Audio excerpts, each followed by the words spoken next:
recording. We are recording this once again. I wanted to get Michael on the best audio that we possibly could. So we're back with the Midwest Cannabis podcast. Once again, brought to you by Respect My Region. And we were talking about banking in the cannabis industry and how the credit card systems and stuff aren't what they need to be for patients to be able to get the products they need to be, correct? Yeah, it's just like trying to eat healthy. Why is it more expensive to use holistic medication than it is to pay $5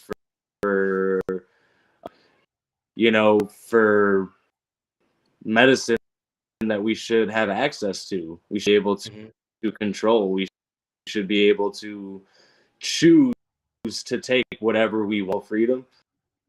Isn't that something we're supposed to have, the medical choice? And because people can't afford it. I've had people dispensaries before that I've worked at because they couldn't afford what they needed. Absolutely. And that's a travesty. Yeah, I completely agree. And you said, so you've worked in the dispensaries, you looked at the banking side and things like that. What roles have you worked within the cannabis industry this far? So in the cannabis industry, I've done pretty much everything. I've written licenses, I've done licensing, I've built out full cultivation center, built 5 dispensaries, I built their social media platform. I have products on the market here in Illinois, but they are, my recipes that are being sold by cultivation centers here in Illinois. I've been a dispensary agent. I've been charge. I've been a master grower. I've been a builder. Had to do everything.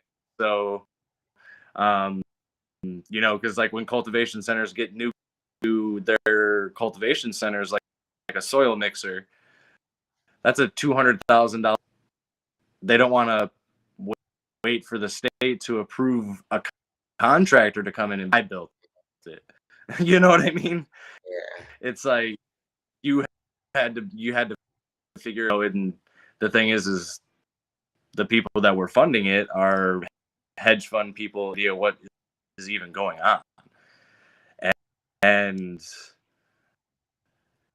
but as soon as a cultivation center dispensary seems to get up and running, company right away, because they're so far in the hole, because it was so expensive to even deal with it anymore. And then you get into the whole banking dispensaries here now. I think it was 2 weeks ago here in Chicago was a security guard that was attacked with an axe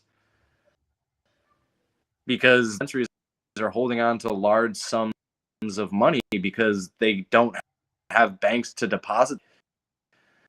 Yeah. So they become targets, and then they have 20 places that have no education in cannabis as cashiers.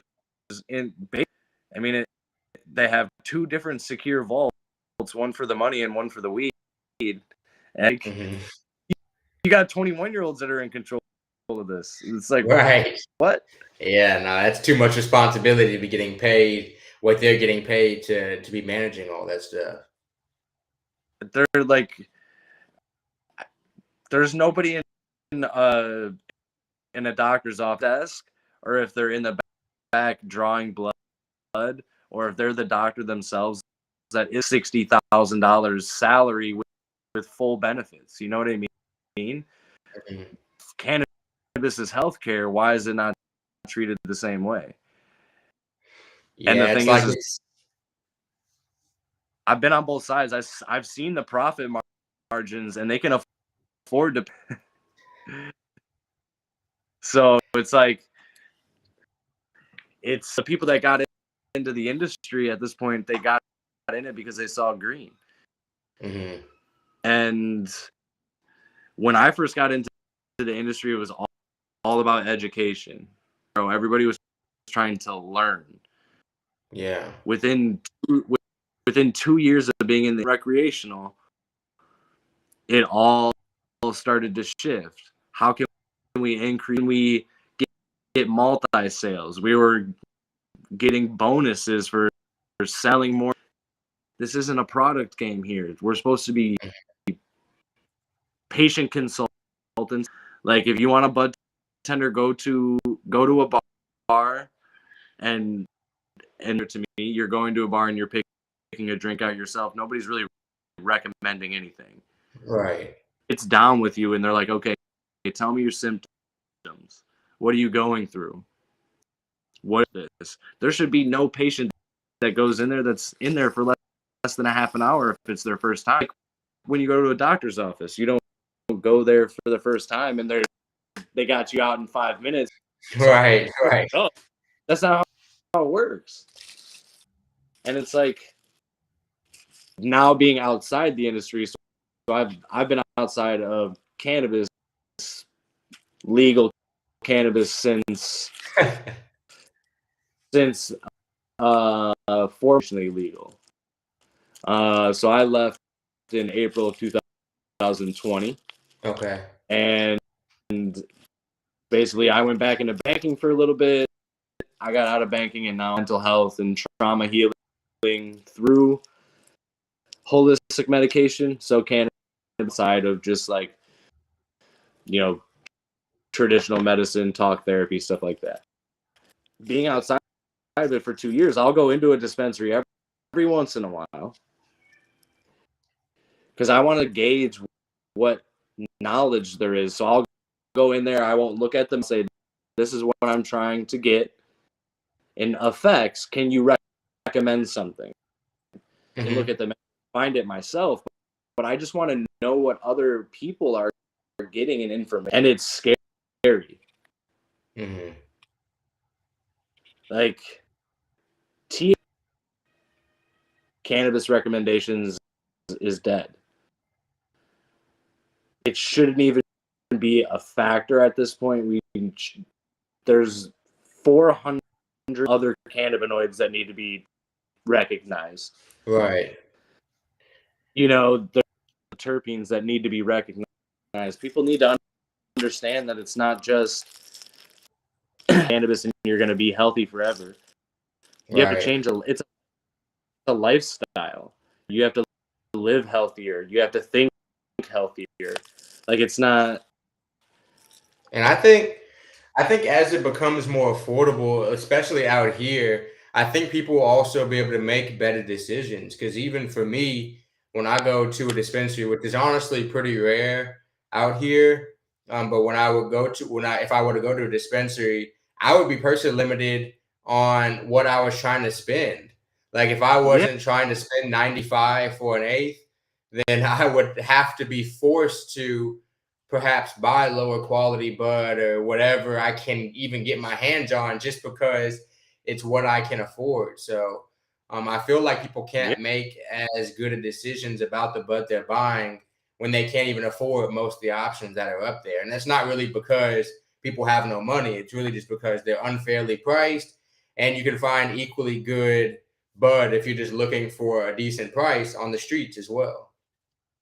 Well, that's the thing is what's happened is it's I mean, that's what happened is you had a lot of people that were in the black market, the industry, and they're like, oh, I want to get in this. Just like me. You know, I was underground before I got into the industry. And you know, I get into the industry and it's all like carte blanche, letting me do whatever I want. But as soon as they see the money, that my decisions didn't matter. What could they do to make it cheaper for increasing the cost to the patient? So they're trying to get money back. And the gray market has more power now because they're the ones that left the industry with all the street, and they're like, hey, I got 7 strains for 50, and by any time, I don't have store hours, right? And you can, you know, and if it's organically grown, you might even know who grew it. You might even talk to the person bud themselves. Whereas like in a dispensary, everything they receive is everything that they receive. They can't even smell, taste, look at you unless they're a patient and they can buy it and afford it themselves as a dispensary, or if they're lucky enough to get a sample of it. Like, I recommend something if you've never tried it yourself, and or for their agents to do that. Mm-hmm. What do you? Because how are they spend that $95? Yeah. Right. Like it's because it's definitely what I tell people all the time is like it's definitely not just normal market trends that decide what the price through supply and demand of most things are. Because supply and demand does not apply to weed yet until I think there's more players and there's more I guess quote unquote fairness in the market, then it won't get to that like equilibrium price where it should be based off of how much people want it and how much there is available in terms of just supply and demand. So right now the price is just based off of a few companies controlling the market and setting the price at that level. Plus, they're then just adding the taxes on top of that. Price fixing at this point, they won't let craft growers even get, and the craft grower is what is going to offset that equilibrium. First craft grow up and operational and selling into dispensaries to shake the industry, because, and that's why they're being frozen, because the thing is these small craft grows that are only going to have 5,000 of grow space, they can only use 5,000 flowering space. So that limits them. They're going to be able to grow at a tenth of a rate facility that's going right now, right? Mm-hmm. So, but they're going to be able to $5 an eighth all day, right? Because their overhead is lower, because they know what they're to use as many chemicals, because they're not having to offset things that they don't know what they're doing. To end up being able to undercut all of those big companies. So that's why it's been frozen. And they wait, and they haven't gotten their licenses yet.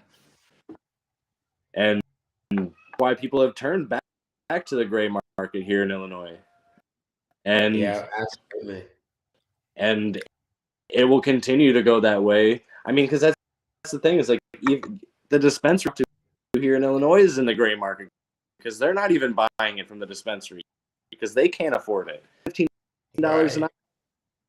You think they can afford a $95 eighth? That's a whole day of work. Exactly. I asked a bud tender out here in Illinois what he like smokes, and he's like, "Oh, I don't buy flower here." Exactly. That's what he straight up told me when I was at the dispensary. He's like, "I can't afford it." Like, even with the little 15% he gets off whatever the dispensary gave him, he's like, "I can't even afford bud here." Like, if they have a crazy sale to where they're really trying to like offload some like older flower, then maybe I'll buy some. But other than that, I don't. I was like, "Well, that says a lot because you're here every day and you're not walking away with any." Well, I mean, so think of this. So when I first started in the industry here in Illinois, I was in it from day one. They got with the company. They owned 3 dispensary licenses and 2 licenses.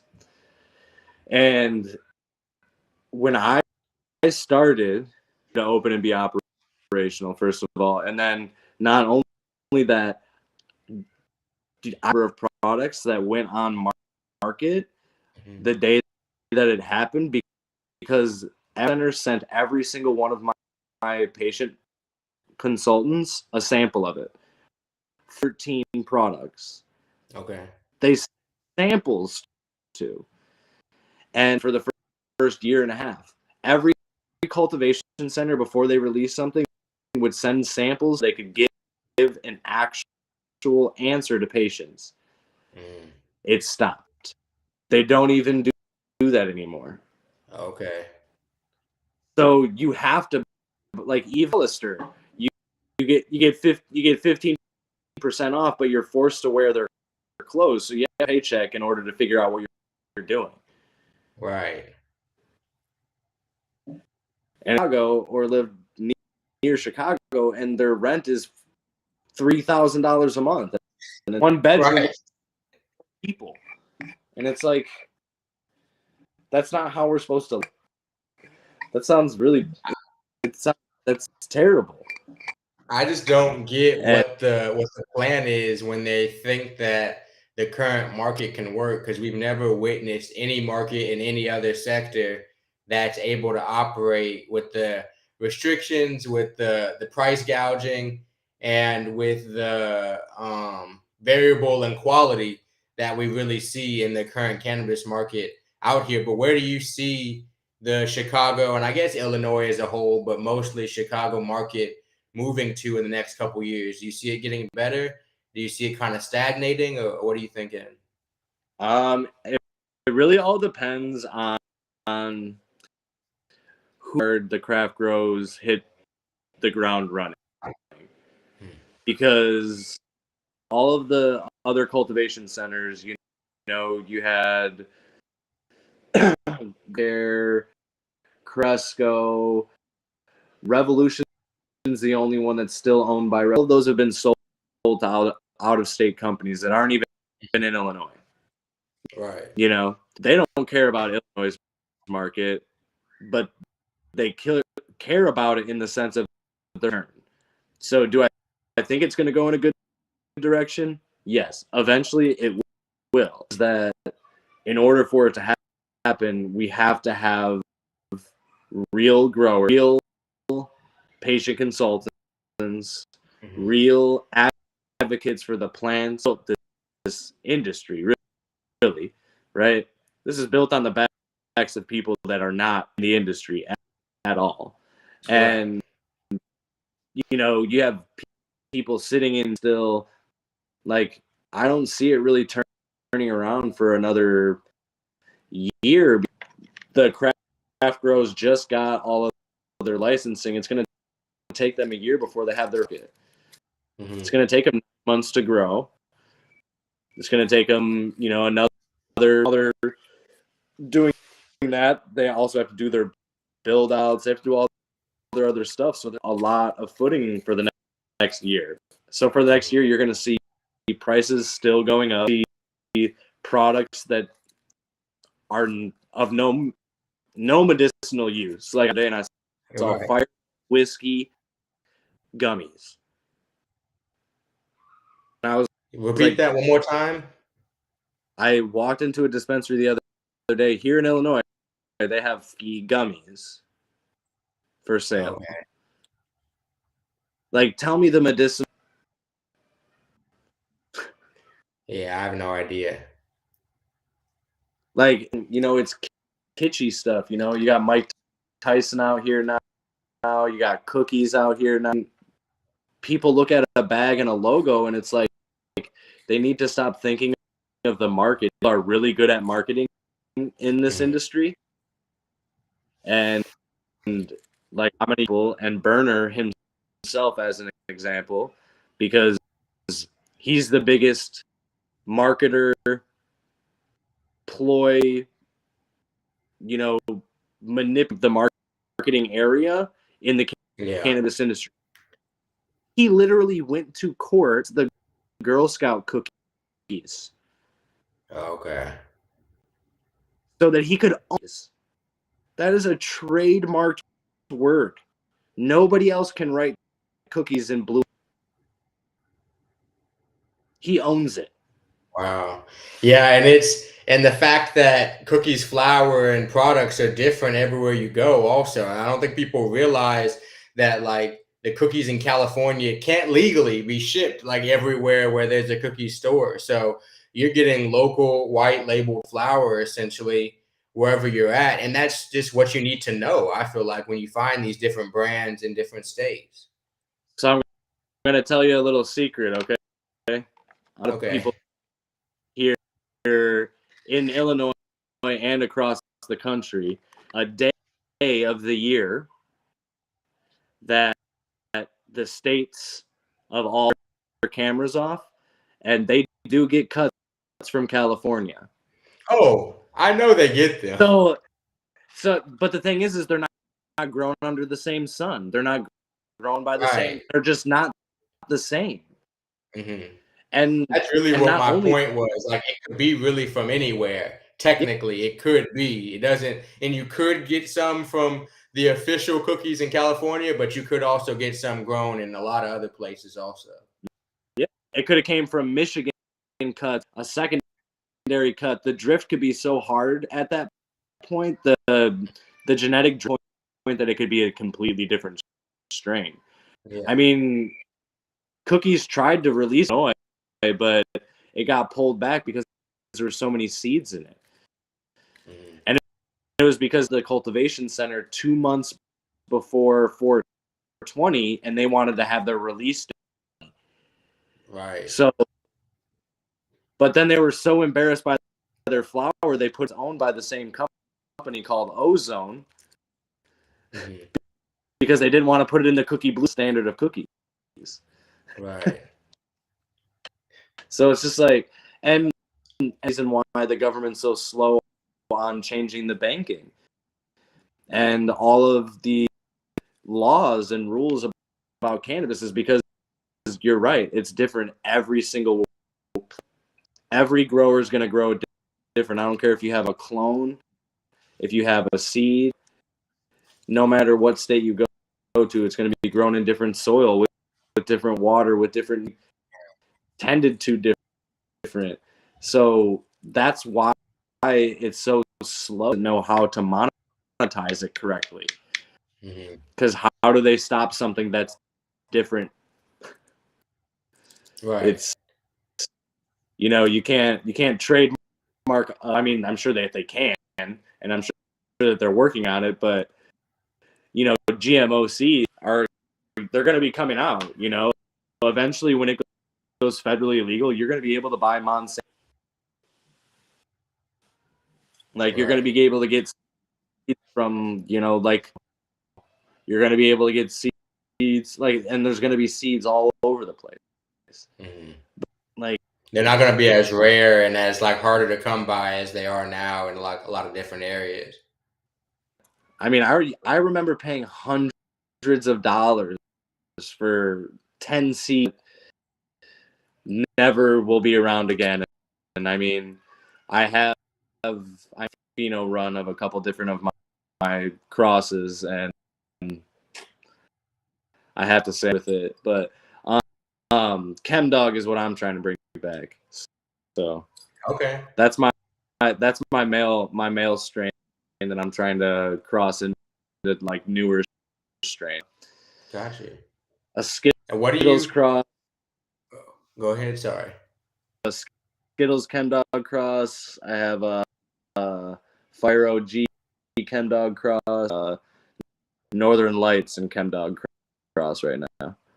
Okay, that's what you're working on personally. Yeah, that's just like a personal pheno hunt run of it right now before I decide to stabilize it and try to forum it out. And actually, that too, when I stepped away, is like I might as well start up a genetics company, because to be on something, I have to own the genetic.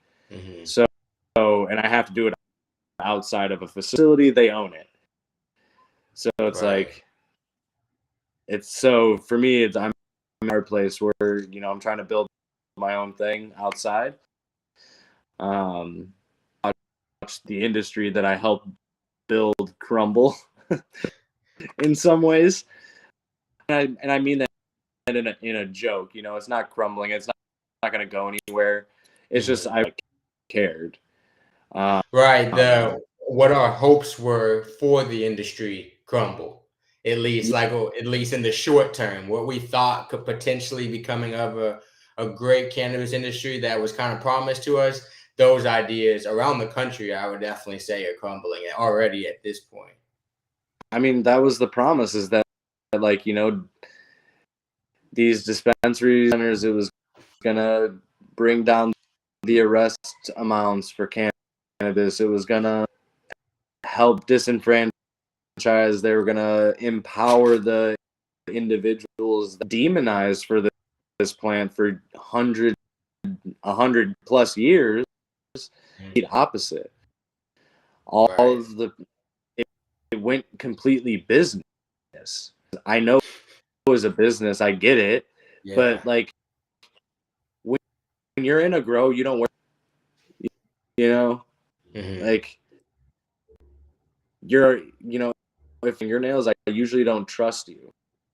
Like if you're in a grow and you don't have dirt under your fingernail, anything today. You're right. And it's like you can compare it a lot to like the car industry. So Ford is actually the inventor. He's the inventor of the assembly line. Right. With the assembly, moved the knowledge of how to build the whole car and made you only learn how to put it. They're doing it the same way in the cannabis industry. They're hiring people and they're saying, all use, and you put them in this cloner. And then they have other people that just to follow the whole process. Right. Because like to make it as like bureaucratic as possible, really. They want to separate the knowledge so that they can't do it on their own. So they can't recreate. You can't recreate the wheel if you don't know how the whole wheel is built and you're only doing one bolt.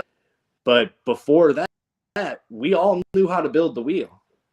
Right. They knew how to build the whole car, even in the place. I get your metaphor for sure. That makes sense. The thing is, they're removing the knowledge portion of it, and they're cutting it into jobs of because you should know from the beginning to the end of the plant. If you're in the dispensary, if you're in the dispensary, you grow with the growers to learn about the plant. You should know like a word that probably phytocannabinoids. Do you know what that is? I've heard it. I don't know it though. I'm not gonna sit here and lie to you. So a phytocannabinoid is the green part of the plant. No cannabinoids in it. It has it's phytonutrients, right? It's just when them eats, it creates nutrients within that. If you have a true Rick Simpson oil or a full oil, as long as it's not a CO2 RSO, that is a full cannabis extract and is the best medicine. You get all the nutrients, you get all of you get all of the terpenoid, whereas like you have CO2 extraction, it pulls all the terpenes out, and then they put it back in, and then it tastes like like a candy cane and tastes terrible. Right. And for certain states, they might have to do that just to stay within like the legal premise that they're put within. I know a lot of them have a lot of the extraction methods are because they have to keep it at certain levels and certain THC levels, and there's just a whole bunch of different regulations that force some of these companies. And then a lot of it's pricing. A lot of them will do it just because it's what the cheaper option is for their bottom line. Not only that, but like a CO2 extraction can be used 15 ways. A cartridge, a capsule, it can be used in, an RSO, used in edibles and all that stuff. But a true RSO can't be used in anything for that purpose. Got it. Because an alcohol derived, technically Simpson oil is not technically legal to be made anymore because he used a special license to get. But butane extractions, stuff like that. That's like the old school method. But what I'm waiting for and what I think is going to break this industry is the craft. And until they're running, because I hope they're going to hire real growers. Yeah. And like people that have been in the industry, they have the knowledge, and hopefully they want to create their own stuff. That's the hope will happen. Now, if it doesn't, that's okay. But that saved. I mean, look at Michigan. That's how Michigan got saved, is that they have so many grows and small grows that offset the big market, that and they're fine. Yeah, Michigan seems to be doing it better than any of the other markets that I've really witnessed in terms of the ability for a normal business person to be able to enter and be able to turn a profit, run a business, and put out quality and for a good price. Michigan is the prototypical market for that. So, what are your plans as like personally with your business ventures as the market expands and as we close out our conversation? What are your plans coming up here over the next, I guess, year to 2 years as you kind of navigate this market as well? So it's funny that you use navigate, but over the next and my hopes is to garner sponsorship through like TikTok, individuals such as yourself. I want to build a buzz like that, of that sort, and I want to take it from New York to every single legal state, how they function from state to state. I want to talk to dispensary agents, owners, cultivation owners. I want to go legal state in this country and really see how it is, how it feel, how the people selling it feel, and like I want to over the last 3 months I've been building my in that pathway, starting to garner a little bit of movement. Places, gone to Tennessee, Florida, Texas, and stopped a bunch of different states. I want to do it in a more planned manner. So over the next 3 to 6 months, I'm coming up with the country to all of the legal states.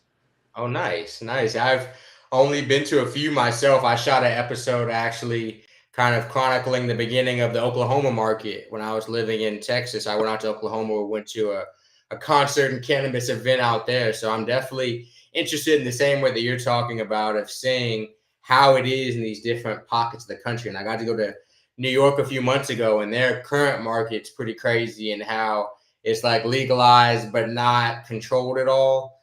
But I got to go to a smoking lounge out there and stuff, and it's pretty cool out in New York right now.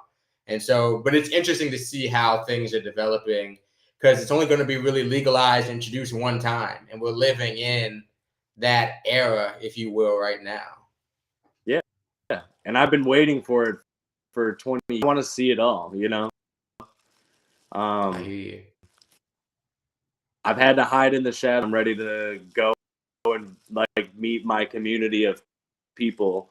Yeah, that's kind of the goal and the mission for the next year, 2 years. Nice, man. So if people want to get in contact with you, if they want to work with you, what's the best way for them to reach out to you? They can reach out to me on my Instagram page, MickeyPositive_Dart, on TikTok. I go live every day on there. I do have my email, which is just mickeypositivity@gmail.com. You can always reach out. But yeah, I am starting to get the plans together for this trip. I am going to build it out, film the whole thing, do all that stuff, and adventure. So I mean, Michael, definitely I'll have to stay tuned in. That definitely sounds like a cool adventure you're about to go on. And I appreciate you joining us for the Midwest Cannabis Podcast, man. When we get this audio perfect, we'll definitely have to jump back on, do another episode one of these days, and we can kind of stay up to date with what you're doing. Oh, definitely. We'll do a little updates maybe as I'm building out everything and getting ready for my. For sure. And we're in Chicago, so maybe in person one day. You never know. Yeah, no. Sounds good, man. I appreciate it, Michael. And I appreciate everybody who's tuning in to the episode, or the people who watch it in the future. I appreciate you guys joining us for another episode of the Midwest Cannabis Podcast, brought to you by Respect My Region. Thanks again, Michael.